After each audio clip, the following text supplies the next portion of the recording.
s'entêtent à continuer dans une filière qui leur plaît pas, de Mmh. peur d'échouer, de peur de décevoir. Mais plus tu continues, plus les dégâts seront énormes à la fin. Donc, vaut mieux arrêter dès le départ si tu sens que c'est pas ce qui est fait pour toi, tu n'aimes pas. On Tout à arrête. fait, tout à fait. Alors, à savoir qu'il y a pas mal de conditions aussi, notamment, alors, encore une fois, je précise, je ne sais pas si ces conditions ont changé, Mhm. notamment concernant la bourse de Mayotte, même pas la bourse au niveau national. Et il faut en fait valider l'année, Mm. les semestres déjà et l'année.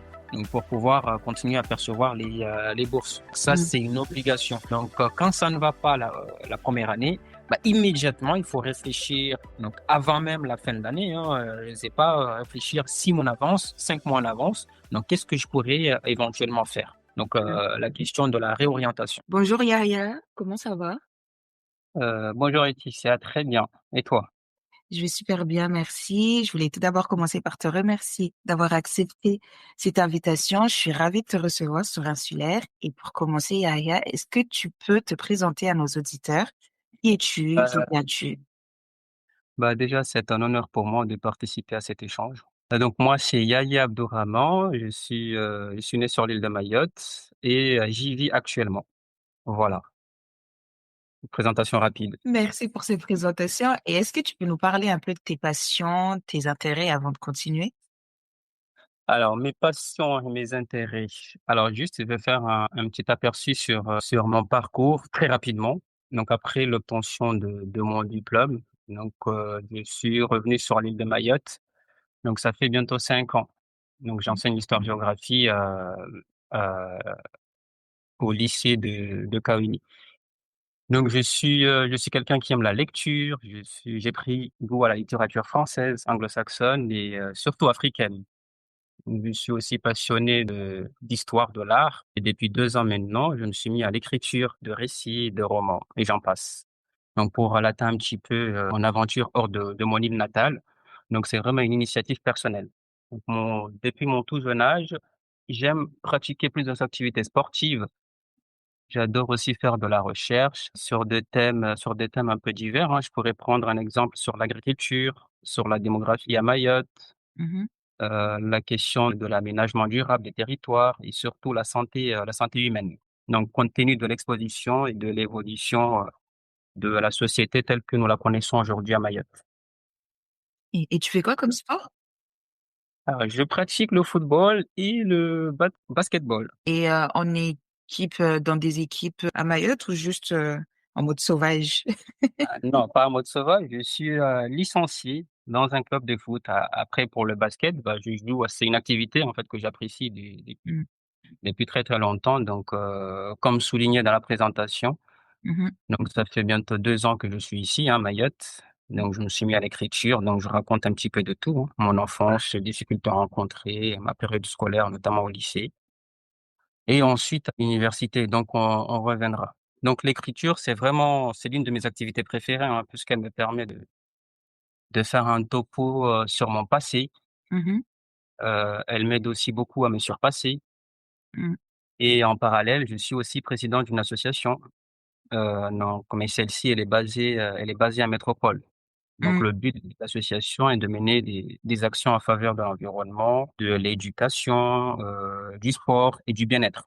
Donc chaque année, nous organisons plusieurs activités culturelles autour d'un volet, donc ce fameux barbecue mahorais.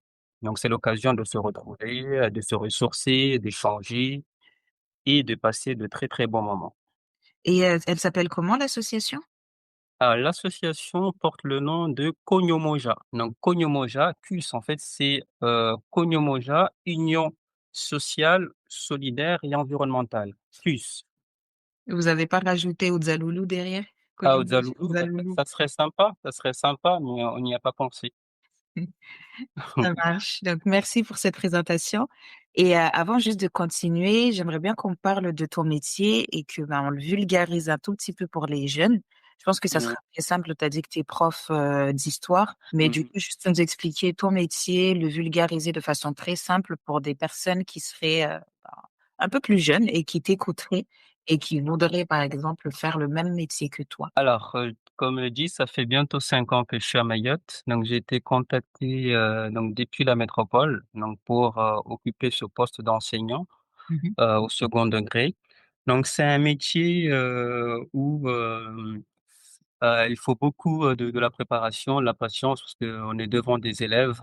Donc, ça demande une concentration, une motivation, et surtout, ce n'est pas facile. Donc, compte tenu des difficultés en fait de nos élèves ici à Mayotte, avec Mmh. notamment difficulté de comprendre les consignes et de se familiariser surtout avec la langue française, Mmh. étant donné que la plupart de nos élèves en fait communiquent en mahorais.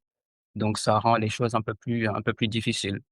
Donc c'est un métier passionnant, donc il faut aimer. Moi, j'y ai pris goût et ça fait 5 ans, et ça fait, je prends vraiment plaisir, hein, et je retrouve mes élèves avec plaisir à chaque séance. Donc voilà un petit peu, concernant ce métier. Et t'as quelle classe? T'as combien de classes avec toi et quel niveau? Alors, je parlerai plus des niveaux. J'ai, des classes de seconde, de première et de terminale. En fait, j'ai 3 niveaux. OK. Et Donc voilà. combien en tout? En seconde, t'as combien, Alors en seconde, j'ai une classe, en première, j'ai 2 classes et en terminale, une classe. et est-ce que c'est les chiffres, enfin c'est les stats normales, par exemple, pour un prof? Alors, en moyenne, oui. Alors, à savoir que chaque prof peut, en moyenne avoir minimum deux classes. Mmh. Donc moi, j'ai fait le choix, en fait, d'avoir les 3 niveaux, donc pour, donc accentuer mes compétences, notamment disciplinaires, et notamment donc étudier donc toutes les thématiques, en ce qui concerne les 3 niveaux, donc Mmh. seconde, première, terminale. Donc c'est un choix que j'ai fait, hein, donc Mmh. voilà. Et est-ce que tu peux nous expliquer un peu ton organisation? Comment est-ce que tu gères les 3 classes? Parce que comme tu l'as dit, c'est pas les mêmes niveaux, ils ont pas les mêmes besoins aussi. Comment toi tu t'organises pour, te retrouver là-dedans? Ah, c'est pas facile, c'est très, très compliqué. Ça demande beaucoup d'organisation. Comme je l'ai précisé auparavant, donc ce sont des élèves qui ont des difficultés, donc de compréhension et d'expression orale. Mmh. Donc, il faut vraiment prendre un temps personnel, donc individuel, en plus des cours, donc un travail régulier à la maison, Mmh.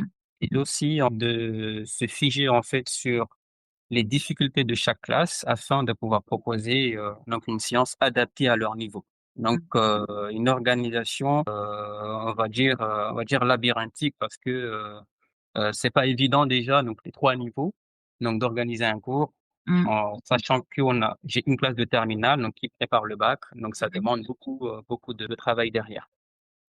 Et est-ce que tu penses que, enfin, là, c'est plus une question à titre, enfin, c'est par curiosité, mais comme tu as une classe de terminale qui va te prendre beaucoup de temps, est-ce que tu penses que tu accordes assez de temps, par exemple, à tes élèves de, seconde ou première? Bien sûr. Alors, il faut savoir que nous avons des blocs horaires pour chaque Mmh. niveau. Mmh. Donc, c'est bien précis sur l'emploi du temps. Donc, sur ce point-là, il y a aucune difficulté.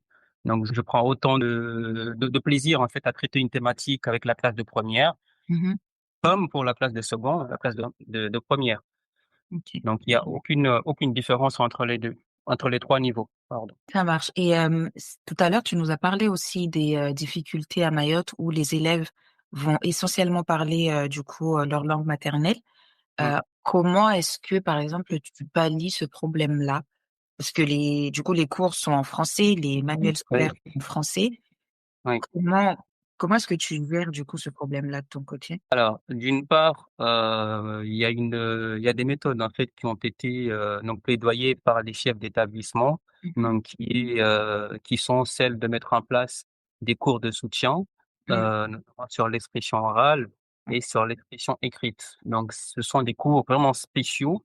On va cibler en fait les élèves qui ont des difficultés, on va les accompagner individuellement pour donc accentuer et rehausser un petit peu leur niveau. Donc, d'une part, il y a à ce stade, les chefs d'établissement donc font un travail énorme, et nous, de notre côté, nous essayons de proposer donc, une méthode, on va dire, pédagogique beaucoup plus axée sur le niveau de l'élève, à savoir la préparation derrière, pour donc les aider à améliorer leur écriture et notamment l'expression orale par la suite. Donc des 2 côtés, que ça soit donc au niveau hiérarchique, donc les responsables, les chefs d'établissement, mais aussi les enseignants. Donc on est aussi, vraiment concentré là-dessus pour accompagner, l'élève au mieux pour sa réussite. Et est-ce que tu penses que, au niveau, des administrations, on vous accompagne assez ou on vous fournit, par exemple, tout ce qu'il faut pour pouvoir mener à bien cette partie-là ou pas? Oui, alors, nous, à notre niveau, en tant qu'enseignants, on en demande toujours beaucoup plus. Savoir comment les chefs d'établissement donc font de leur mieux pour nous épauler, pour nous donner, pour nous mettre en fait de bonnes conditions de travail. Alors, ce que je peux souligner, c'est que la plupart de nos collègues enseignants, Mmh. donc à travers donc leurs connaissances, les compétences en fait qu'ils ont acquises donc auparavant, donc peuvent aussi en fait mettre en place donc des méthodes de travail qui peuvent donc aider notamment donc les chefs d'établissement qui sont déjà sur place, mais nous en tant qu'enseignants qui débutons dans le métier. Et j'aurais une dernière question. Toi, tu es maoré, Mmh, tu es venu, enseigner chez toi. Est-ce que mmh, tu vois une différence entre un métropolitain, par exemple, qui arrive à Mayotte, oui, pour enseigner à Mayotte et toi qui es de Mayotte, qui comprend la langue, qui mmh. comprend la culture, qui comprend les problématiques de Mayotte? Est-ce que tu vois une différence entre vous 2? Et s'il y en a, est-ce que tu peux nous les expliquer? Ah, effectivement. Alors, je dirais tout d'abord pour les collègues métropolitains qui arrivent, donc eux, ils ont déjà cette maîtrise de la langue de Molière. Alors, nous aussi, nous l'avons. La seule différence, c'est que nous, quand nous enseignons ou quand nous inculquons en fait des connaissances à nos élèves, nous mettons en place des séances. Donc, parmi ces séances, en fait, il y a des objectifs, il y a des capacités en fait à atteindre. Mmh, Et donc, en dépit en fait de ce que nous pouvons mettre en place, nous avons en fait à titre exceptionnel donc cette idée en fait de d'accompagner l'élève en langue mahoraise. Donc si elle a du mal, s'ils ont du mal à comprendre les consignes. mmh, Donc il y a en fait cette initiative qui est portée en fait par quelques chefs d'établissement et qui nous permettent en fait de prendre donc la suite en langue mahoraise pour aider donc au mieux l'élève à mieux comprendre la consigne. Alors, à savoir que parmi les élèves, je prends un exemple concernant ma classe de première. Donc, c'est un effectif de 30 élèves et parmi les 30 élèves, j'ai par exemple 5 élèves en fait qui maîtrisent, je ne dirais pas parfaitement, mais qui ont quand même une maîtrise de la langue française. mmh, Donc, ouais, sur 30 élèves, donc 5 qui maîtrisent la langue. Donc derrière, on a quand même 10 élèves qui essayent de s'en sortir et ceux qui restent effectivement, donc ce sont ceux qui sont vraiment en difficulté et bien évidemment avec l'aide du chef de l'établissement, avec notamment ces cours de soutien qui sont mis en place, mmh. bah, on essaie quand même d'aider au mieux l'élève pour qu'il puisse s'en sortir. Et concernant, ben, j'essaie de pousser un peu sur les questions, mais concernant, par exemple, cette, comment dire? Je t'ai dit tout à l'heure, toi, tu es maoré, donc retourner chez toi, enseigner chez toi, il y a des choses que, ben, Oui. tu peux trouver normales. Est-ce que tu as déjà entendu, par exemple, des remarques, d'autres, profs métropolitains, à Mayotte? Des remarques, négatives ou même positives, hein? Alors oui, alors je ne dirais pas des collègues, mais en général, on en parle. Des collègues métropolitains effectivement, donc qui, mettent à mal en fait la difficulté des élèves. À savoir que nous, dans l'éducation nationale, donc l'objectif en fait, c'est d'accompagner l'élève, c'est l'accompagner à sa réussite. Donc Mmh, effectivement, il y a des remarques dans ce sens-là, que les élèves mahorais sont comme ça, ils ont des difficultés, ils ont, on va dire, une éducation scolaire qui n'est pas celle qu'il y a en métropole, et cetera. Donc les remarques, il y en a et il y en aura toujours pour celles et ceux, en fait, qui arrivent pour enseigner à Mayotte. Et je voulais juste rebondir, en fait, sur une idée, en fait, concernant donc les difficultés. Donc là, mmh. je prends mon expérience à moi, notamment dans ma ville natale, à Kaweni. Mmh. C'est, par exemple, le fait d'avoir tardivement appris à lire à l'école. Donc là, je prends un exemple, en fait, qui me concerne. Mmh. Donc, j'ai appris à lire tardivement, donc, à l'école primaire et à savoir que je n'avais aucune motivation. Donc c'est à partir de la classe de CE1, je me suis vraiment, focus sur l'aspect de la lecture, donc afin de pouvoir réussir. Donc ensuite, en ce qui concerne la ville elle-même, donc Kaweni, je pense que ce n'est un secret pour personne. Donc on est souvent associé à tout type de stéréotypes, donc des préjugés, de Mmh. mauvaises images et ça, lorsque tu entends des mots, durs portés sur ta vie à cet âge-là, ça te donne aucune envie, donc aucune motivation de faire, quoi que ce soit, même en étant conscient de la réalité, hein, des Mmh. choses et de Mmh. l'opportunité que propose, la ville. Et je terminerai en évoquant donc la difficulté d'avoir accès à des ressources de qualité Mhm, pour mener de bonnes études. Donc pas de bibliothèque municipale par exemple, mm. mais qu'il m'a fallu faire appel à mes sœurs et frères qui sont en métropole pour l'envoi de quelques manuels par exemple. Donc je voulais juste souligner en fait cette petite parenthèse en fait pour en ce qui concerne mon expérience personnelle. Et tu as parlé de bibliothèque et d'envoi de livres. Est-ce qu'il y a une association spécifique, tu as un nom ou Alors sur Kaweni, pas à ma connaissance. mm, Je sais que ça se fait dans d'autres villages et Kaweni, non, pas à ma connaissance. Alors j'ai pris l'initiative, personnelle, donc j'ai lancé un message sur les réseaux. mhm, Je suis en train, enfin, de recycler, de récupérer le pléthore de livres que les personnes n'utilisent pas.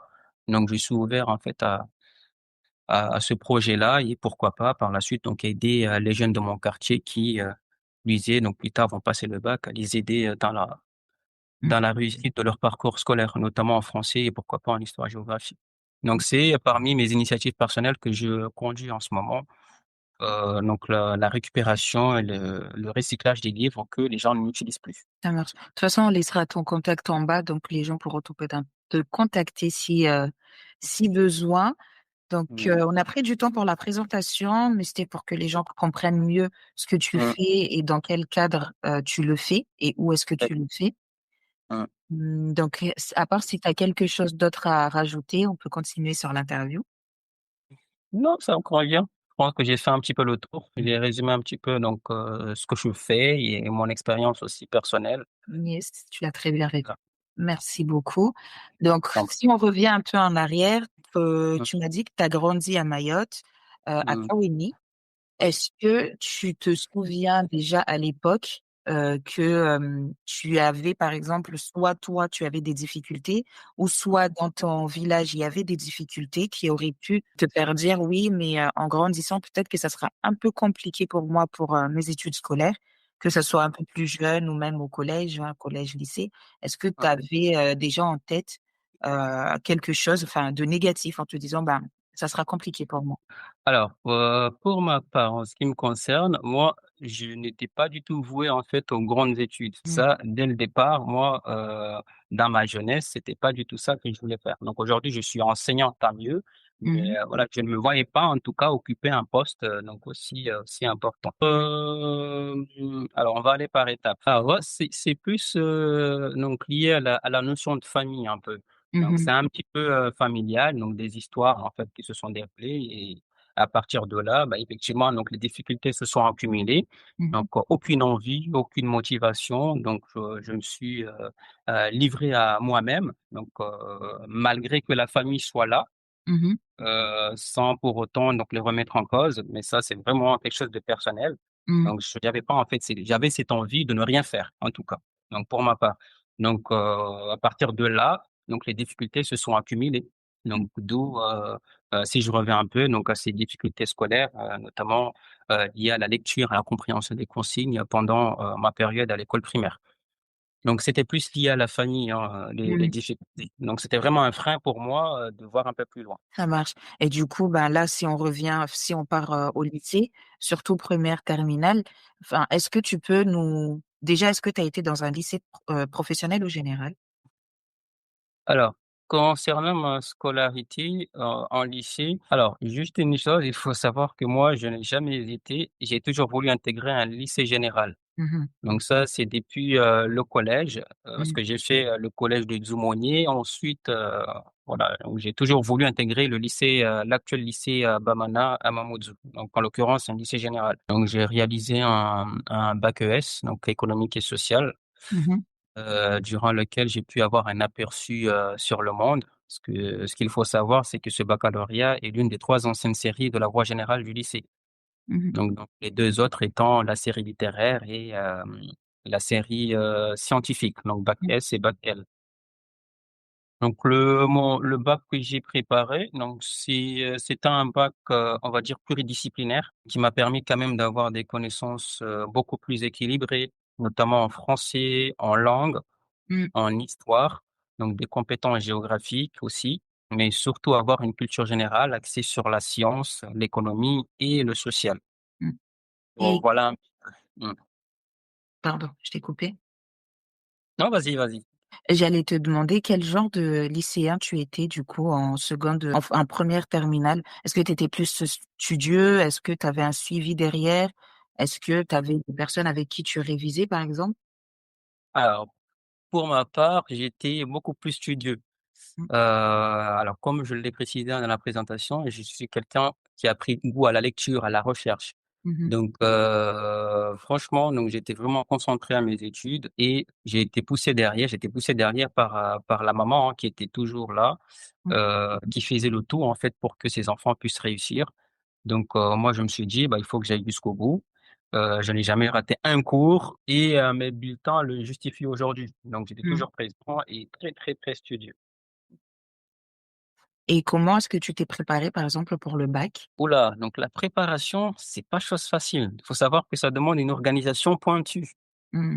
puisque, déjà ce n'est pas facile. Donc c'est ce qui m'a vraiment aidé à me familiariser avec l'ensemble de mes cours. Encore une fois, je reviens sur la question de la lecture, elle est très, Mmh. très importante et la recherche, Mmh. notamment les matières évaluées au bac. Donc l'obtention, du bac se prépare dès la classe de première. Donc moi, en seconde déjà, j'avais cette aptitude d'aller chercher à chaque cours, j'allais chercher en fait des définitions, des mots-clés. Donc voilà, c'est vraiment quelque chose en fait qui m'intéresse, la recherche. Mmh mh. Donc alors moi, ce que je faisais à chaque cours, je relisais tout. Mmh. Je surlignais les éléments importants et le soir, une fois à la maison, je prenais une fiche et je Mmh. résumais ce que j'avais compris. Donc ce n'était pas facile pour ma part, puisque je n'avais personne à mes côtés pour m'aider, Mmh mh. ce qui demande quand même d'être autonome, et s'encourager afin de ne pas perdre confiance. Donc tout ça pardon, sans internet. Parce qu'à Mmh. l'époque, moi j'ai eu mon bac en 2011, donc j'avais pas donc accès à internet. C'était très, très compliqué à part le CDI, donc au lycée Bamana, mais à part Mmh. ça, rien.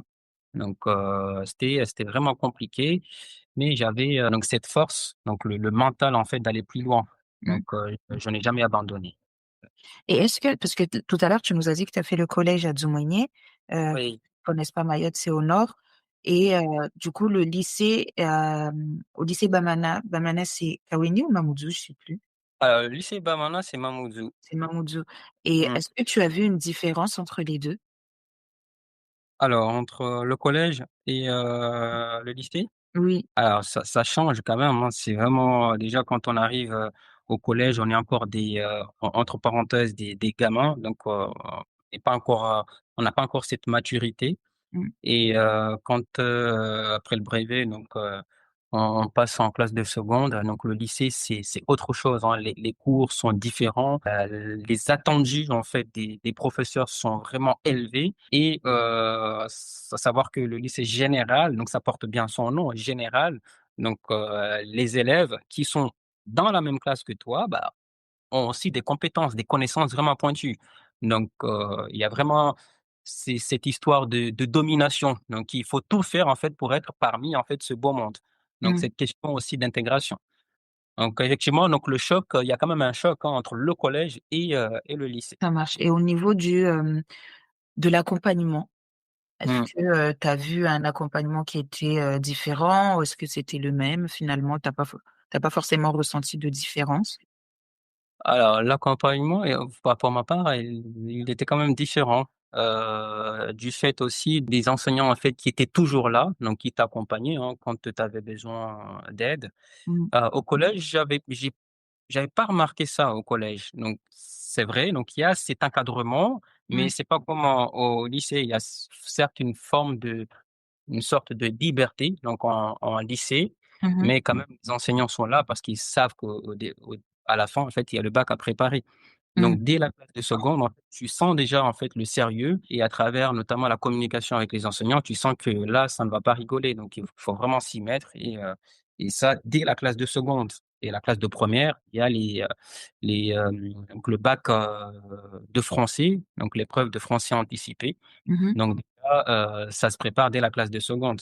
Donc c'est la raison pour laquelle, dès l'entrée en seconde, il faut mettre toutes les chances de son côté pour réussir. Merci beaucoup. Est-ce que tu arrives confiant au bac? Alors, pour ma part, oui. Alors d'ailleurs, avant les examens, je n'ai jamais eu de ressenti. Mmh. Est-ce que je veux l'obtenir ou pas. Je Mmh. dirais même les seules personnes qui savent s'ils auront le bac, ce sont celles qui ont fait la préparation en amont Mmh. et parfois avec, votre la préparation, vous ne vous posez même pas la question, en fait. Donc ça, c'était mon cas. Donc vous savez déjà que vous l'aurez, donc il y a quand même cette confiance, en fait, qui s'installe en vous et par contre, cela ne vous permet pas là, en parlant vous, je parle des élèves, hein, ceux Mmh. qui préparent le bac ou ceux qui sont en première. Mmh. Donc je me suis jamais posé la question, hein, si j'allais l'obtenir ou pas parce que moi, dès le départ, j'étais vraiment conscient. Mmh. Donc il y a quand même cette confiance, en fait, qui s'installe et cela m'a permis déjà donc d'affronter les examens sans crainte et Mmh. bien évidemment, on ressent du stress, ça Mmh. reste tout de même un examen donc au final, il y a un diplôme à aller chercher donc le sentiment de stress, il est toujours là. Donc le sentiment de stress est toujours là. Donc là, tu passes le bac, tu l'as Mmh. du premier coup? Oui, Voilà. moi, Mmh. ma priorité était d'obtenir le bac, c'était une priorité. Mmh. Donc, compte tenu des sacrifices qu'ont fait les grandes sœurs et la maman, donc il fallait absolument que j'aie le bac pour rendre fière, la famille. Donc pendant la période de préparation, par exemple, je prenais toujours du recul. Donc il y avait un temps de préparation, un temps de révision, mais surtout un temps pour évacuer, pour déstresser un peu. Mmh. Donc j'avais besoin de bouger, de sortir, de rencontrer des personnes et de discuter. Donc c'est Mmh. très important dans le cadre de la préparation. Mais, faut pas oublier en ayant toujours en tête l'objectif principal. Donc Mmh. toujours rester concentré. Hein, donc on se donne cette liberté de sortir, d'aller voir les copains, de parler par-ci, par-là, voilà, d'échanger un peu pour déstresser, mais sans oublier, l'objectif principal, c'est, rester, focus, rester se concentrer pour aller chercher, le diplôme du baccalauréat. J'ai, un truc en tête, mais je sais pas du coup si ça te concerne. Quand tu as dit, sortir, aller regarder les copains et tout, j'ai pensé au Mmh. bal poussière. Est-ce que tu as déjà tu déjà été dans des Alors ça, bah, à cette époque, oui, à cette époque, effectivement, donc il y avait ce genre de soirée et moi, je n'y ai pas manqué, hein. J'y suis allé effectivement et franchement, ça fait plaisir. Ça fait plaisir parce que ça te permet de revenir quand même sur tes émotions, Mmh. de te sentir, en fait, concerné par, je ne sais quel sujet, de Mmh. se sentir intégré, d'échanger, de se libérer un peu. Donc ça, c'est vraiment intéressant. Alors je ne sais pas si ça se fait aujourd'hui parce que, 12 ans après, moi, enfin 12, 13 ans après, donc on est passé, à un monde beaucoup plus ouvert, donc beaucoup plus fermé aussi, parce que chacun donc a ses objectifs. Mmh. Mais pourquoi pas? Donc si ça se fait, hein, moi j'encourage les jeunes à y participer, donc c'est bien aussi pour les rencontres. Est-ce que tu veux bien leur expliquer ce que c'est, qu'un bal poussière? Parce que personnellement, moi, je connais et moi, j'ai Mmh. jamais mis un pied dans un bal poussière. Alors moi, comment j'ai connu le bal poussière? Alors, ce qu'il faut savoir, c'est que nous, à cette époque, voilà, on était, à peine majeurs, hein, donc on était, vraiment poussés par les adultes, hein, de nos quartiers, donc pour participer à ce genre de soirée. Alors comment ça se prépare? C'est vrai qu'il y a une préparation en amont, parce qu'il faut, tu as un objectif en tête, donc quand tu y vas, c'est vrai que tu y vas avec tes amis, mais derrière, voilà, tu vas d'abord te faire plaisir, mais avant tout, tu as une rencontre à faire. Mmh. Donc, la finalité, c'est-à-dire l'objectif final, c'est de pouvoir en tant qu'homme, voilà, de faire une rencontre intéressante. En tant que, fille, de faire une rencontre aussi intéressante. Donc Mmh. derrière, il y a un objectif. Mais, à cette époque, donc on est en 2010-2011-2012, à Mmh. savoir que ces soirées étaient organisées dans un endroit vraiment, on va dire perdu parce que, il y avait aucun aménagement, donc c'était, une poussière en fait à ciel ouvert, Mmh. donc il fallait, donc après tout, se sentir à l'aise parce que c'était pas évident. Mmh. Mais c'était marrant cette période-là. Donc voilà un peu Bon, mon expérience que j'ai appellation vécue, bal poussière. une balle poussière effectivement. Merci beaucoup pour tes explications. Ouais. Donc, tu as ton bac.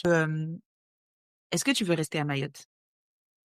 Alors j'ai eu mon bac et moi, dans ma tête, c'est la métropole, c'est rejoindre la métropole. Mmh. Alors pourquoi? Parce que, comme, je l'ai précisé, il y a toujours une préparation en amont. Tu sais que tu as un bac à préparer à la fin, donc objectivement, donc tu vas, pouvoir poursuivre des études supérieures. Mmh.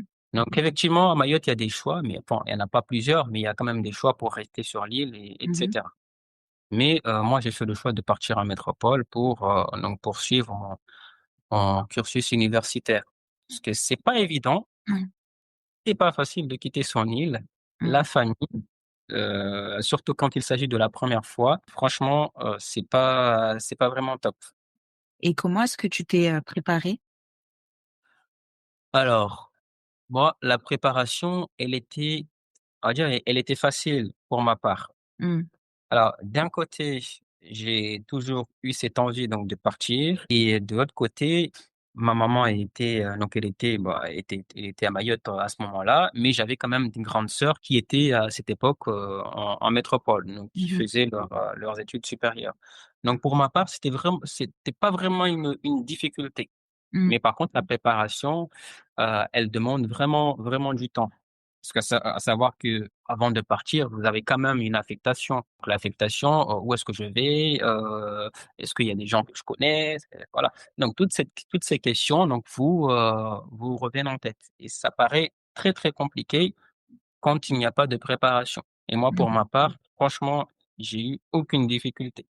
Et franchement, c'est une minorité, hein. La majeure partie du temps, on tombe sur des élèves qui ont des difficultés, notamment dans la préparation et une fois sur place, voilà, sont en totale perdition. Et là, tu as été affectée où et est-ce que tu as eu un logement du coup avant de partir de Mayotte? Alors, moi, j'ai rejoint la métropole en 2011, Mmh. donc dans le cadre de, ma poursuite d'études supérieures. Donc l'affectation que j'avais demandée à l'époque était à l'université de Rennes, donc pour, poursuivre un cursus de lettres. Notamment sur la littérature anglo-saxonne, donc dans Mmh. l'optique de devenir professeur d'anglais. Mmh. Ce n'était pas facile, donc le logement alors moi j'avais fait une demande de logement depuis Mayotte. Donc à Mmh. l'époque, c'était, le CNUS qui gérait ça. Mmh. Donc j'avais fait ma demande, la première demande en fait a échoué. Donc la demande de bourse, c'était bon, mais côté du logement, c'était pas bon du tout parce que je n'étais pas encore sur place. Il fallait que je fasse la visite, l'état des lieux pour que je puisse accepter le logement. Donc je Mmh. n'étais pas sur place et le logement a été attribué à un autre étudiant. Alors j'y suis arrivé sur place, donc à Rennes Mmh. et heureusement, donc comme je l'ai indiqué auparavant, hein, j'avais ma sœur en fait qui était sur place, Mmh. qui habitait donc pas loin de Rennes. Donc j'ai pu, donc m'installer chez elle, donc quelque temps et par la suite, ben, on m'a proposé un logement Mmh. et c'est là que j'ai quitté en fait le cocon familial pour aller, vivre ma vie étudiante en solo dans mon 9 m². Mmh. Et Donc voilà un peu. concernant les bourses, les demandes de bourses ou autres, toi tu viens de Mayotte, est-ce que tu peux nous expliquer un peu, les demandes que tu as faites? Est-ce que tu Mmh. avais eu comme bourse? Alors, pour ma part, moi, j'ai toujours, été donc quelqu'un de très, très connecté. C'est-à-dire que toutes les informations, donc qui sortaient, donc j'étais toujours là. Donc que ça soit, le bouche à oreille, donc sur la bourse de Mayotte, hein, la DASU à l'époque, donc l'actuelle DPSU. Mmh. Donc j'étais toujours à l'écoute et la métropole pareil. Donc à l'époque, on dépendait du CROUS de La Réunion. Donc on faisait notre dossier, on envoyait à La Réunion et puis c'était La Réunion d'envoyer en métropole. Donc Mmh. il semble que ça a changé, alors je ne sais pas, je vais pas trop m'avancer là-dessus. Alors par contre à Mayotte, il y avait, une initiative très intéressante de la part de la DASU à l'époque, donc Mmh. qui venait d'établissement et qui, informait donc les étudiants, de comment, constituer un dossier de bourse et moi, ce que je trouve malheureux, c'est qu'il y a une minorité, en fait, d'élèves, en fait, qui n'étaient pas vraiment figés sur cette information. Alors que c'est quelque chose de très, très important, sachant que nous quittons notre île pour la métropole. Donc, vous voyez déjà une distance, hein, de 10 000 kilomètres, c'est pas évident, donc loin de la famille. Donc une fois sur place, le choc culturel et cetera avec, les problèmes financiers, et j'en passe. Donc le process en fait pour obtenir la bourse, franchement, elle a été simplifiée. Donc, je dirais peut-être que la communication n'a pas été, peut-être efficace. Mmh. Je n'en sais rien, mais le process, il était là, en fait. On nous donnait toutes les informations nécessaires pour constituer un dossier et par la suite, on avait une réponse, soit un avis, favorable ou défavorable en fonction des pièces, que nous avions à fournir, à cette époque. Et après pour la bourse, au niveau national, ça tu le faisais alors ça s'appelait DSE, dossier Mmh. alors je ne sais pas si ça porte toujours le nom actuellement, donc dossier social étudiant, donc c'est sur un site internet, hein, du ministère, en fait, de l'Éducation nationale Mmh. et de la recherche et cetera. Donc vous constituez votre dossier, vous faites en même temps la demande de logement, en même temps la demande de la bourse et une fois avoir reçu, en fait, le dossier avec les pièces à fournir, bah, il ne reste plus qu'à envoyer et attendre, la validation de votre dossier pour par la suite, être au courant, en fait, être informé si vous avez avoir droit à la bourse, vous allez avoir droit à la bourse ou pas, ou si vous avez accès à un logement ou pas. Donc il y avait des critères. Donc je ne saurais les citer ici, mais il y avait des critères en tout cas pour Mmh. accéder, pour avoir la bourse et avoir un logement. Ça marche, merci. En fait, j'essaierai quand même de faire passer quelqu'un dans le podcast qui pourra nous parler de tout ce qui est démarche, que ce soit Crous, DPSU, l'ADOM, et cetera. Comme Très ça, bien. pourront avoir, Ouais, ça quelques ça données. intéresse ça peut aider les élèves effectivement. Mmh. Et du coup, j'ai une autre question. Toi, Oui. maintenant que, tu es prof, tout à Mmh. l'heure, tu nous as dit que la communication au niveau de, toutes ces informations-là de bourse, de, logement et autres, en fait, ça a été fait, mais c'était pas efficace. Est-ce que, Mmh. par exemple, aujourd'hui, avec du recul, tu as une idée de comment rendre ça efficace et de justement comment faire en sorte que, ben, ces étudiants-là soient Mmh. un peu plus attentifs à toutes ces informations? Alors déjà ça se fait, hein, et moi j'encourage, toutes les associations en fait qui sont, qui travaillent, enfin qui travaillent dans ce domaine-là, notamment dans l'accompagnement des élèves et des étudiants mahorais. Mmh. Ça se fait au niveau local. Dans les établissements déjà, hein, je vois, il y a des associations qui viennent, pour, communiquer l'information, hein, sur les bourses, la demande de logement et cetera. Mmh.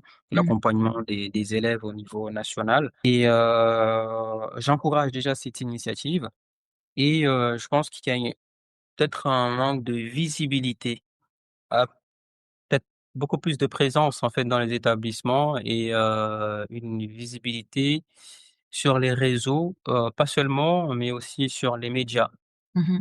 Donc pour faire passer, l'information, hein, de manière beaucoup plus générale, donc à l'ensemble des élèves à Mayotte. Donc c'est vrai, hein, dans toutes les communes de Mayotte, il y a des assises. Alors je ne sais pas si on appelle ça des assises, mais il y a des séances en fait il y a des rencontres entre les Mmh. associations et les élèves qui sont en terminale, hein, pour qu'on puisse leur donner toutes les informations nécessaires pour leur poursuite d'études. Merci beaucoup. Donc là, tu nous disais que tu arrives à Rennes. Tu as ton logement après quelque temps, chez ta sœur.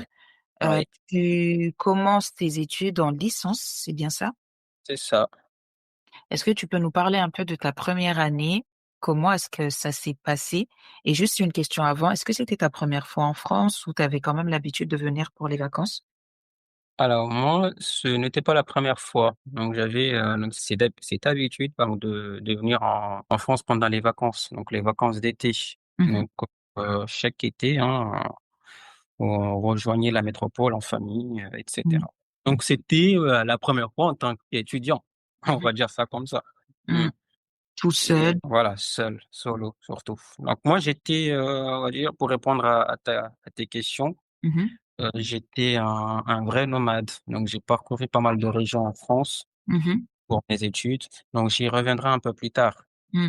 Donc moi, ma première année a été très, très difficile. Mmh. Donc c'est vrai, il y a la famille, mais là, je parle vraiment sur du vécu, en fait. Mmh mh. Donc difficile, très, très compliqué, donc tant sur les démarches pour obtenir un logement parce que je l'ai précisé auparavant que j'avais fait ma demande, que Mmh. la demande avait échoué et que j'ai pu avoir un logement, mais un peu plus tard. Donc tant sur la demande, toutes les démarches pour obtenir un logement, que pour m'intégrer et réussir mon année universitaire. Alors pour ma part, donc j'ai, vraiment été marqué, hein, par un choc culturel parce que je quitte Mayotte, en fait, la culture de à Mayotte est vraiment différente de celle de la métropole. Donc, ce qui n'a pas été facile puisque, se retrouver seul dans une région où tu ne connais pas grand-chose, tu ne connais pratiquement personne, c'est vraiment difficile. Et aussi, il faut savoir que Rennes, c'est une grande ville, hein, une ville étudiante. Donc à l'époque, il n'y avait pas les associations telles que nous les connaissons aujourd'hui. Donc Mmh, du moins, il n'y avait pas cette visibilité qui existe aujourd'hui. Donc d'ailleurs, l'une des choses qu'il faut absolument éviter, un conseil pour les élèves, pour les futurs étudiants, c'est éviter de s'enfermer.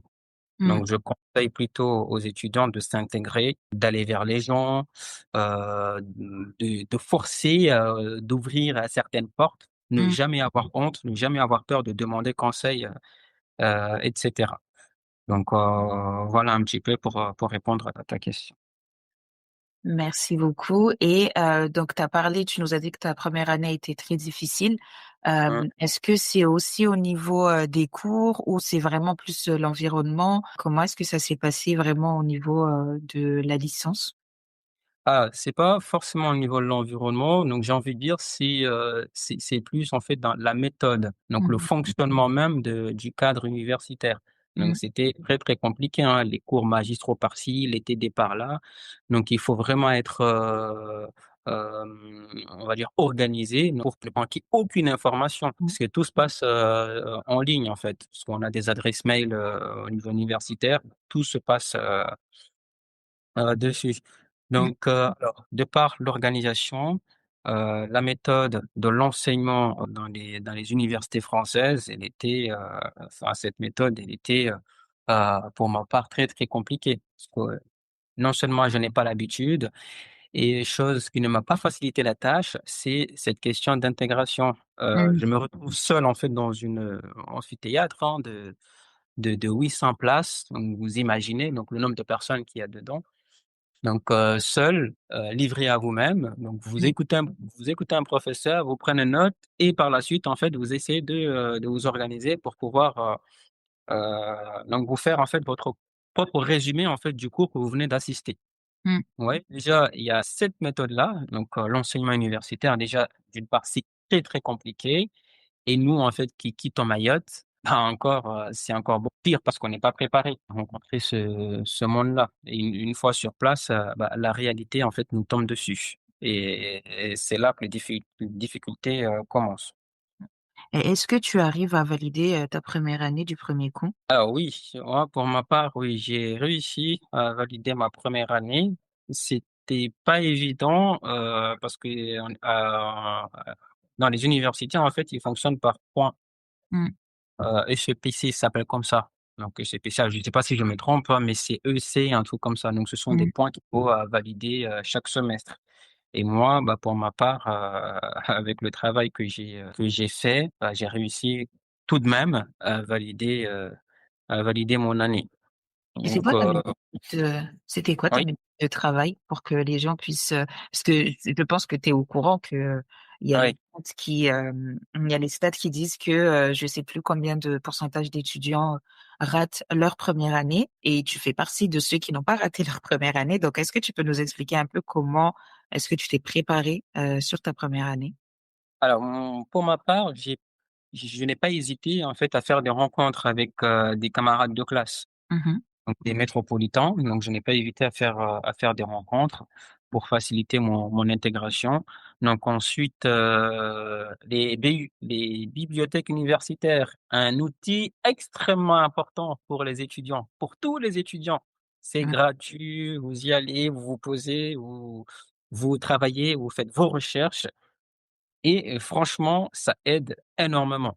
Donc la Mmh. preuve, moi j'ai validé ma première année grâce aussi donc à mes méthodes de recherche dans les BU, des universités, donc les bibliothèques universitaires. Donc voilà, moi j'ai ces 2 méthodes. Donc mon l'intégration, donc de manière beaucoup plus facile, donc je n'ai pas hésité en fait à aller vers les gens Mmh. et bah, travailler dans les bibliothèques universitaires et par la suite, bien évidemment un travail personnel à la maison. Donc Mmh. c'est vrai que vous êtes dans une boîte de sardines, hein, les Mmh. cités universitaires, mais quand même, ça n'empêche pas de revenir à soi-même, de se concentrer et fournir un travail, on va dire, bon, pas exceptionnel, mais quand même, qui va vous faciliter donc la tâche. Ça marche et là, du coup, tu fais toute ta licence, à Rennes? Alors, non, alors je l'ai dit tout à l'heure, hein, moi j'étais, vraiment quelqu'un de nomade, hein. Mmh. J'ai voyagé un peu partout en France métropolitaine, donc j'ai changé pas mal de régions et j'étais dans pas mal d'universités. Donc Mmh. moi, j'ai fait juste une année de licence, OK. de langue, donc j'ai étudié la littérature anglo-saxonne Mmh. et je me suis dit: «Bon, est-ce que» je me suis remis en question. Est-ce Mmh. que c'est vraiment ce que je voudrais faire plus tard? Donc je me suis remis en question après mon année universitaire. J'ai dit: «Bon», j'ai réfléchi et j'ai été accompagné, j'y reviendrai un peu plus tard, par, un, on va dire un cadre dans le domaine social qui m'a Mmh. accompagné à monter un dossier pour pouvoir intégrer par la suite, un BTS, ensuite une licence, ensuite un master. Mais j'y reviendrai un peu plus tard. C'est Voilà. ton c'est le moment là, si tu veux en discuter, c'est maintenant. Alors, très bien. Bah, Mmh. d'ailleurs, j'ai commencé par quelques difficultés parce que, Mmh. il faut toujours commencer par ces difficultés et ce sont celles-là, en fait, qui nous forgent, Mmh. notre expérience. Donc, elles étaient quand même variées. Donc, je me rappelle lors de ma première année, Mmh mh. donc, cette difficulté de recevoir, notamment donc la bourse au alors pas la bourse nationale, mais la bourse de Mayotte. Mmh. Parce que alors je n'étais pas la seule, hein, on était quand même un groupe d'étudiants mahorais qui se plaignaient de cette bourse. Mmh. Donc parce que je la recevais de manière aléatoire. Mmh. Donc, ce qui fait que souvent pendant les petites vacances, je travaillais, je Mmh. m'inscrivais dans les boîtes intérim, je faisais des petites missions à droite à gauche. Mmh Donc mh. c'est ce qui me permettait de me nourrir, donc de manière générale. Donc trop souvent, je restais enfermé jusqu'à ce que je découvre un petit club de foot à proximité de mon université. Mmh. Donc c'est ce qui m'a permis de sortir un peu de ma zone de confort. Après tout, quand on est seul, franchement, c'est pas facile de s'organiser pour les révisions. Mmh. Ça demande vraiment, mais vraiment un travail, individuel, un travail régulier, de l'autonomie et aussi du courage. Mmh. Je rappelle aussi que quand, on se retrouve seul dans une chambre de 12 m², de 20 m², 9 m², peu importe, il est évident, en fait, que nous ne pouvons pas, en fait, nous concentrer à 100. Donc pour ma part, j'étais tout le temps, en discussion avec ma famille, donc installée, à Mayotte à cette époque. Donc cela m'a permis de renouveler, on va dire, en quelque sorte, ma confiance et de fournir un travail régulier, donc tant à l'université qu'à mon domicile. Mmh. Donc je reviens encore sur cette, question de méthode de travail, hein. Je passais beaucoup de temps dans les BU, dans les bibliothèques universitaires à réviser que chez moi. Mmh.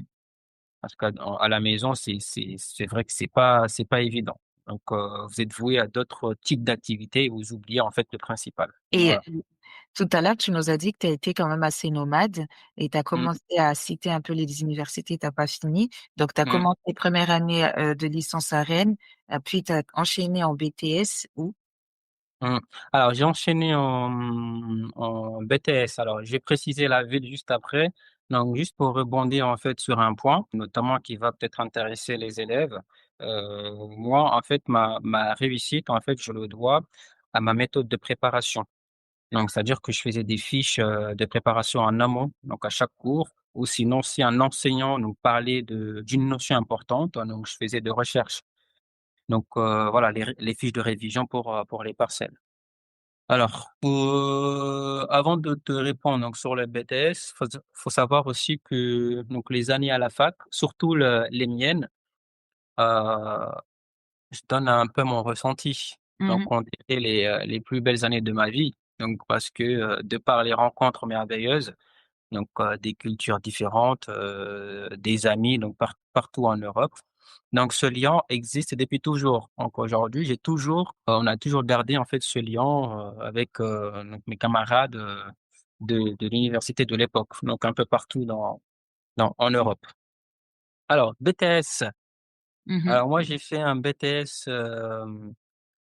développement local. Donc c'est tout ce qui est en lien avec, donc l'aménagement des territoires urbains, donc en développement durable. Donc ensuite, je l'ai obtenu au bout de 2 ans. Ensuite, j'ai intégré une licence en développement et aménagement du territoire, à l'université de Toulouse. Mhm. Et j'ai, ensuite enchaîné avec un master sur la gouvernance des territoires. Mm. Donc, ce qu'il faut savoir, c'est qu'après une première année, hein, à la fac à Rennes, j'ai pris donc la décision de me réorienter. Et Donc, pourquoi? voilà. Alors, pourquoi? Bonne Mm. question. Alors, j'ai fait quand même beaucoup de recherches sur différents métiers. Mhm. Et moi, je me voyais plus occuper en fait un poste de responsabilité dans les Mm. collectivités locales, que ce Mm. soit mairie, conseil départemental ou même dans les structures associatives. Donc j'avais cette idée-là. Donc c'est grâce à ça que je me suis réorienté, hein. J'ai pris la décision de me réorienter parce que j'avais en tête que Mayotte a besoin de d'ingénieurs pour faire, je sais pas moi, pour monter des projets d'aménagement, etc. Mm. Tu étais l'homme de la Pourquoi pas? situation. Voilà, l'homme de la situation. Ah, il s'avère que c'est vrai parce qu'on a toujours besoin d'ingénieurs, hein, à Mayotte. Mm. Alors, juste une petite parenthèse, donc beaucoup d'ingénieurs se retrouvent dans l'éducation nationale. Mm.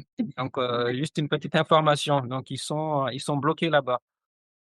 Voilà. Parce que c'est, on va dire l'organisation, hein, qui Mm. recrute, à Mayotte. Donc, Ok. un gros pourcentage de recrutement, à Mayotte, c'est l'éducation nationale. Alors, pour revenir à mes années d'études supérieures, donc à la suite de l'obtention de mon BTS, donc je l'ai dit, hein, j'ai intégré une licence, ensuite un master. Donc j'ai choisi ces différentes formations pour leur polyvalence, surtout, Mhm. qu'ils apportent aux étudiants, puisqu'il me semble que c'est ce que recherchent les employeurs. Donc moi, mon interrogation était basée là-dessus. Donc, de par la réflexion que Mayotte avait besoin d'ingénieurs, donc je me suis dit, bah, les recruteurs, effectivement, donc ils recherchent ça. Donc, la polyvalence de ces formations, hein, donc la gouvernance, donc les méthodes de gouvernance, le leadership, la conduite de réunion, etc. Mhm. Donc, ce sont en fait des matières qui étaient englobées dans ces formations. Donc ça va, comme toute activité, je pense que ça c'est intéressant pour les élèves de s'interroger, de réfléchir vraiment, Mm. à ce qu'ils veulent faire. Alors c'est pas toujours évident, donc on va rassurer les élèves, c'est pas toujours évident, après l'obtention du bac, souvent en fait on fait des choix universitaires par, on va dire on va faire des choix aléatoires. Donc je Mm. ne sais pas, je mets juste en fait ce vœu-là et une fois en métropole, je vais voir ce que je pourrais faire. Donc parfois ça arrive pour certains élèves. Alors c'est, on va dire malheureux, mais il faudrait qu'il y ait un travail en amont avec les élèves. Donc Mm. de bien vraiment choisir, de se poser, pourquoi pas en famille, avec les enseignants, donc en fonction des différentes matières, en fonction des différentes disciplines, voir dans quel domaine je pourrais me sentir à l'aise. Après, rien n'empêche de se réorienter au bout de la première année, en licence si tout ne va pas comme on l'aurait souhaité. Mm. Et ça, il faut bien le préciser, parce que certaines personnes s'entêtent à continuer dans une filière qui leur plaît pas, de Mmh, peur d'échouer, de peur de décevoir.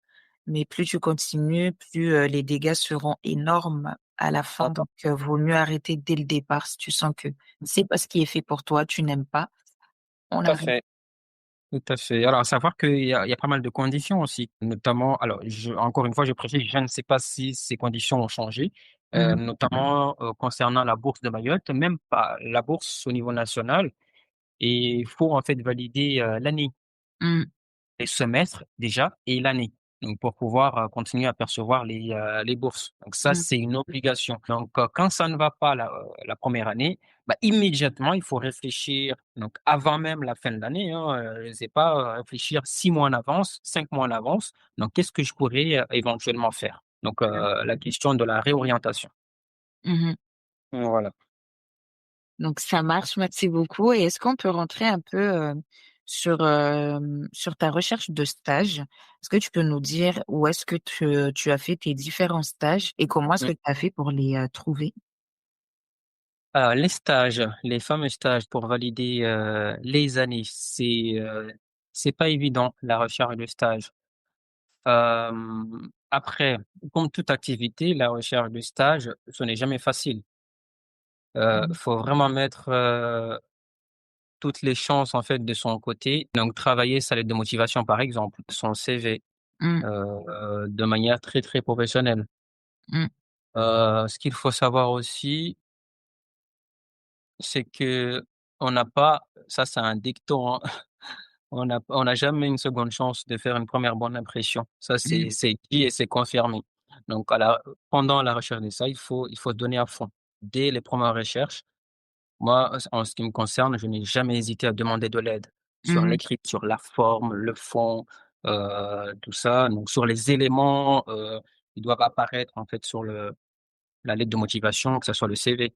Mmh. Donc ça, c'est très, très important. Quand on fait un CV, on fait une lettre de motivation, il faut refaire, lire, relire et relire sa lettre de motivation par plusieurs personnes. Donc moi, c'est ce que je faisais, hein. Je ne me prenais Mmh. pas pour Molière. Je n'ai jamais hésité à demander de l'aide. Après, si on n'a personne, moi, je conseille aux élèves de voir donc les camarades, donc auprès de l'université, mais surtout auprès des camarades de l'université, Mmh. d'accord? Donc qui sont pointus en orthographe ou qui maîtrisent en fait la forme d'un CV ou d'une lettre de motivation. Donc là, encore une fois, on revient toujours et encore sur cette question d'intégration. Mmh. Donc franchement, je mets l'accent sur ce point-là. Alors moi, à l'université de Rennes et Toulouse, par exemple. Mmh. Donc, dans ces 2 facultés, il y a quand même eu pour ma part une importance tout particulière. Donc, sur l'épanouissement personnel, notamment des étudiants. Alors moi, ce que je faisais pour obtenir un stage de manière donc facile et avoir une réponse, on va dire positive ou du moins un entretien, Mmh. je m'entraînais avec mes enseignants à l'université. Mmh. Là, je suis à l'université, donc je propose à un enseignant, d'accord, un entretien, d'embauche comme ça là, pour la recherche d'un stage. Donc, moi pour ma part, j'ai eu la chance, ils m'ont jamais dit non. Donc c'est grâce aussi en fait à ces entretiens de préparation que, je pouvais donc avoir des stages, très, très intéressants, mais surtout, des stages en fait qui me permettaient, de voir pas mal de choses. Donc ça c'est, parmi mes conseils, hein, pour les futurs étudiants. Et tu les as fait où du coup ces stages-là? Alors oui. Alors, en BTS, par exemple, je suis parti mes 2 stages, je suis parti à Madagascar. Mmh. Parti à Madagascar, en fait, dans des structures associatives, donc qui travaillent dans l'aménagement Antananarivo, c'est la capitale, sur Mmh. l'aménagement des espaces, urbains. Mmh. En l'occurrence, l'aménagement de voiries, et cetera. Alors ensuite en licence, je suis parti, donc une fois au Sénégal en Mmh. licence. Et une fois à Lyon, donc j'ai fait mon stage à la Maison de l'environnement à Lyon, Mmh. en licence et en master, je suis retourné à Madagascar, encore une fois dans une structure associative, donc beaucoup plus axée sur la notion du développement durable, sur l'économie circulaire et la géographie, hein, de manière globale puisque j'enseignais pendant cette période, donc cette matière à une classe de tourisme. Mmh. Et le dernier stage à master, donc le stage pour obtenir en fait le diplôme et Mmh. notamment la préparation de ce fameux mémoire, donc mémoire de fin d'année. Donc là, je l'ai fait donc toujours à Lyon Mmh. et dans une entreprise donc qui travaille encore une fois sur l'aménagement urbain. Donc voilà, je vais pas trop rentrer dans les détails, mais voilà un petit peu, dans les structures dans lesquelles j'ai effectué mes différents stages. Non, c'est déjà super, mais moi, ça m'intéressait de savoir au Sénégal, comment est-ce que tu Mmh, as obtenu le stage et où est-ce que tu l'as vu? Est-ce que tu as vu une annonce ou c'est un prof qui t'a dit: «Il y a un stage à tel endroit»? Alors moi, pour les recherches de stage, je dormais pas. J'étais tout le temps sur les sites internet Mmh. et après, j'ai quand même une sœur, donc qui était à cette époque installée là-bas au Sénégal et Mmh. ça avait en fait facilité mes démarches. OK. Donc il y avait pas donc cette difficulté de trouver, donc facilement un stage. Pour aller au Sénégal, vous avez pas besoin d'un visa, pas besoin Mmh, d'un visa. Donc juste, comment on appelle ça? C'est, un cachet d'entrée, si je mmh, peux appeler ça ainsi et c'est bon. OK, ça Voilà. marche. Merci beaucoup. Donc, tu es diplômé en quelle année? Alors moi, je suis diplômé depuis 2018. Mmh, et est-ce que tu restes en France ou tu décides directement de partir? Alors, moi, dans l'immédiat, j'avais pris la décision de rester en métropole Mmh mh.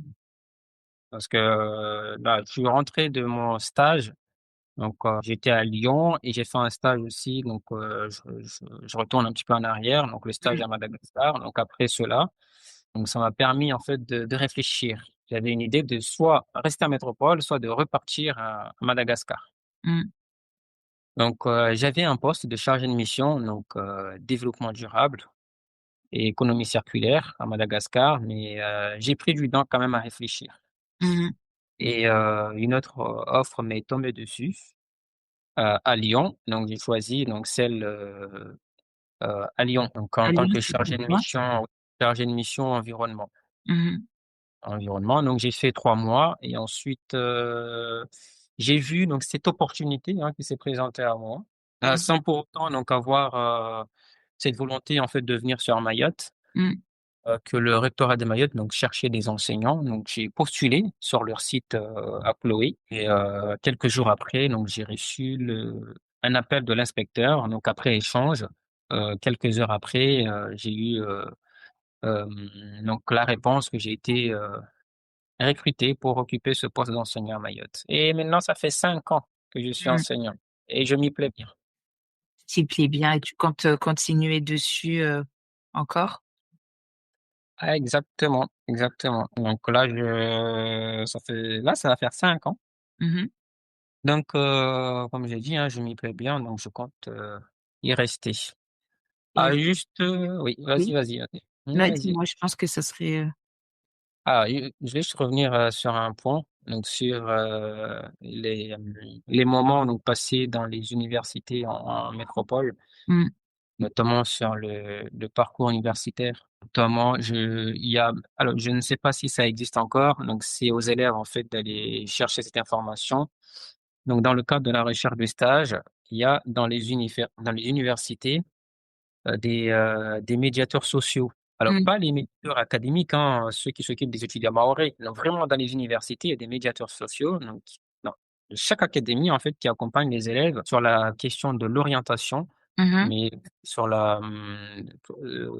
à ceux en fait qui ont des difficultés à trouver un stage. Donc ça, il faut aller demander en fait l'information auprès de leur secrétariat.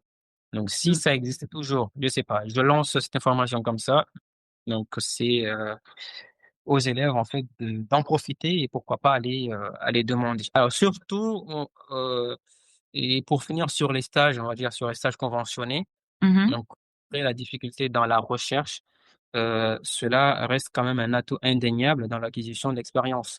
Donc il faudrait pas que les élèves, en fait, puissent, alors, je sais pas, ne pas prendre au sérieux, en fait, les stages et la recherche des stages. C'est quand même Ouais. manquer, une partie de son parcours, on va dire, universitaire. Mmh. Donc à l'acquisition d'expérience, de connaissances, de compétences dans le monde du travail dans lequel on souhaite évoluer.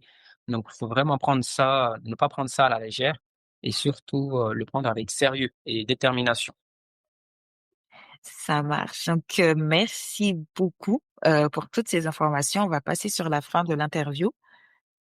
Est-ce que tu aurais quelques conseils? Tu as déjà, parsemé, quelques petits conseils depuis le début de l'interview, mais est-ce que tu aurais deux, trois conseils à donner à des jeunes qui voudraient soit, ben, avoir le même parcours que toi? Enfin, quand je dis avoir le même parcours que toi, c'est, qui sont intéressés par les études que tu as fait ou intéressés par, être prof. Est-ce que tu aurais quelques conseils à leur donner, deux, trois conseils? Alors moi, le premier conseil, je dirais, je ne sais pas si c'est vraiment un conseil, mais je recommande aux jeunes d'abord de lire, donc surtout de s'intéresser à la littérature mahoraise, à leur culture, à l'histoire je sais pas, l'histoire donc concernant donc l'évolution statutaire de Mayotte, le Mmh. combat Mayotte-France, Mmh. bref, toutes les étapes de l'histoire de Mayotte. Donc, il faut vraiment avoir ça dans un coin de sa tête. Mmh. Donc connaître l'histoire de son territoire, c'est se construire une identité. Donc ça, c'est très important pour nos jeunes. Le deuxième conseil serait je dirais, de recommander aux jeunes de mettre leur orgueil de côté. Mmh. C'est-à-dire ne pas s'enfermer, faire le premier pas, ne jamais sous-estimer ses capacités, mais Mmh. surtout ne sous-estimez pas les capacités de l'autre. Mmh. Que c'est en cherchant à s'intégrer qu'on va pouvoir, en fait, déterminer sa personnalité et c'est grâce aussi donc à ce groupe d'individus, en fait, qui vous entoure que vous pouvez, donc améliorer donc pourquoi pas, votre manière, en fait, de s'exprimer, votre manière de voir les choses donc in fine, donc avoir une capacité donc intellectuelle Mmh. ou notamment avoir du répondant donc concernant, heu, un ensemble de sujets ou de thématiques, on va dire assez intéressantes. Merci beaucoup et toi, quelle est la plus grande leçon que tu as apprise durant ton parcours? Alors, ma plus grande leçon de vie. Alors juste pour répondre, Mmh. je vais revenir sur l'étape juste précédente sur les Oui. conseils. Mmh. Donc, toutes seules et ceux en fait qui quittent Mayotte parce que c'est quelque chose que j'ai vécu. Donc, les élèves qui quittent Mayotte, les futurs étudiants, futures étudiantes, donc qui quittent Mayotte pour la métropole, notamment pour les études. Donc, moi je dirais qu'il est très, très important de comprendre que certes Mayotte a besoin de ces jeunes, mais il ne faut pas oublier ce que vous devrez tout d'abord vous construire une carrière professionnelle. Mmh. Là, vraiment le message, là, il est destiné vraiment aux futurs étudiants, aux futures étudiantes.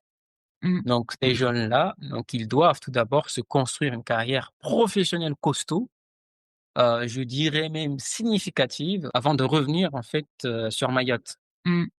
Donc il va falloir en fait, je sais pas moi, il faut qu'ils se forment, il ne faut pas sécher les cours, il faut, vraiment s'intéresser, sur ce qu'ils font, d'accord? Mmh. Et surtout, passer les concours et ensuite revenir sur Mayotte. Vous voyez? Vraiment se construire, se reconstruire professionnellement, Mmh. avoir une carrière, on va dire vraiment costaud, expérimenté et ensuite, revenir sur Mayotte. Parce qu'il y a toujours en fait ces stéréotypes, ces préjugés, les jeunes, diplômés ne sont pas compétents, par-ci, par-là. Donc ça, même aujourd'hui, ça existe. Donc Mmh. moi, un conseil, c'est ça. Après l'obtention d'une licence ou d'un master, il faut passer les concours, il faut se former, il faut vraiment se forger aussi une personnalité et ensuite si vous sentez que c'est l'heure en fait de rentrer, bah, là, oui. Mais Mmh. d'abord, faut penser d'abord à soi-même. OK. Alors pour répondre à ta question donc sur la leçon de vie, Mmh. mmh, alors moi je dirais ne jamais se con alors je sais pas si je peux le dire comme ça, ne jamais peut-être se considérer, être au-dessus de tout le monde. OK. Donc ne te considère pas être au-dessus de tout le monde. Encore une fois, mon message est destiné aux élèves, aux étudiants. Mmh. Parce que en fait, plus on participe à des débats publics et plus on se rend compte que notre personnalité, en fait, va perdre en valeur. Parce que si on n'a pas du répondant, si on ne maîtrise pas, en fait, les sujets, les thématiques, en fait, qui sont abordées, bah, nous serons toujours en difficulté. Ça, c'est une réalité. Merci beaucoup et est-ce qu'on peut te contacter si un jeune a envie de te poser quelques questions ou, en connaître un peu plus, sur, ton parcours? Est-ce qu'il peut te contacter? Si oui, où? Bien sûr, moi je reste ouvert à tout sujet de discussion. Il y a aucune porte en fait qui est fermée avec moi, d'accord? Alors, on peut me contacter uniquement via le réseau social LinkedIn. Mmh mh. Donc il y a mon nom et prénom. Donc vous tapez sur LinkedIn Yahya Ismaël, vous tomberez sur moi, sur mon profil. Là, vous pouvez effectivement donc si vous avez des questions, poser vos questions, envoyer des messages, voilà et je vous répondrai avec plaisir. Ça me fait toujours rire quand je vois le Ismaël derrière. Toujours, toujours. Alors et du coup, pour passer à la dernière question que je pose à tous les invités, Je vais te donner d'abord le contexte. Mmh, Donc, c'est un podcast, enfin, je l'ai entendu dans un podcast kényan où, mmh, Lot, reçoit Rina X. Du coup, il lui demande, «Quand tu étais petite, qu'est-ce que tu voulais faire?» Et elle, mmh, elle répond: «J'ai lu un livre où, la dame disait: "Ne jamais poser la question à un enfant, qu'est-ce que tu veux faire quand tu seras grande?" Mais lui mmh. poser la question en mode: "Est-ce que tu as repéré un problème? Est-ce que tu as détecté un problème dans ton entourage, dans ton environnement et est-ce que, bah, en fait, en détectant ce problème-là, tu aimerais le résoudre plus tard et c'est ce qui amène, par exemple, un métier. Est-ce que toi, de ton côté, tu as eu, comment on appelle ça? Tu as eu ce sentiment-là ou pas? Alors alors d'un côté, oui, il me semble avoir traversé, ce sentiment, effectivement. Alors moi, enfin, parmi les résolutions, alors je dirais plus, je sais pas moi, la résolution d'un problème dans le monde. Mmh. Alors moi, j'avais l'idée en fait, quand j'étais jeune, hein, quand j'étais petit, hein, Mmh. d'éradiquer, on va dire, la pauvreté dans le monde, Mmh mh. avec notamment une action zéro faim, comme, le dit si bien l'Organisation des Nations Unies, donc l'ONU. Mmh. Heu, alors ça paraît très compliqué, mais cette idée, aujourd'hui, est toujours dans un coin de ma tête. Parce qu'on remarque que plus la société évolue, elle change, les riches deviennent beaucoup plus riches, Mmh. les pauvres continuent à s'appauvrir, de s'appauvrir et la question de l'inégalité est omniprésente Mmh. et demande un engagement sincère et continu, c'est en mobilisant toutes les forces vives de ce beau monde. Donc moi, la résolution que j'ai toujours eue, c'est ça, c'est d'éradiquer la pauvreté. Il n'y ait pas de pauvres, voilà, qu'il n'y ait pas d'inégalité entre riches et pauvres et cetera. Donc là, je me suis vraiment basé sur la période coloniale, la période, on va dire les périodes, on va dire désastreuses qu'ont traversé certains pays d'Afrique, avec Mmh. notamment l'esclavage. Donc ces difficultés de s'en sortir, toujours en guerre, les génocides, voilà, les guerres ethniques. Mmh. Donc tous ces sujets-là, donc pendant ma période, on va dire, à l'âge de 9 ans, 10 ans, donc là, quand même, il y a une maturité, qui n'est pas, on va dire, extraordinaire. Mais l'une des résolutions, c'était ça. Mmh. C'était de ne pas voir un pauvre, en fait, mendier, je sais pas moi, sur la route.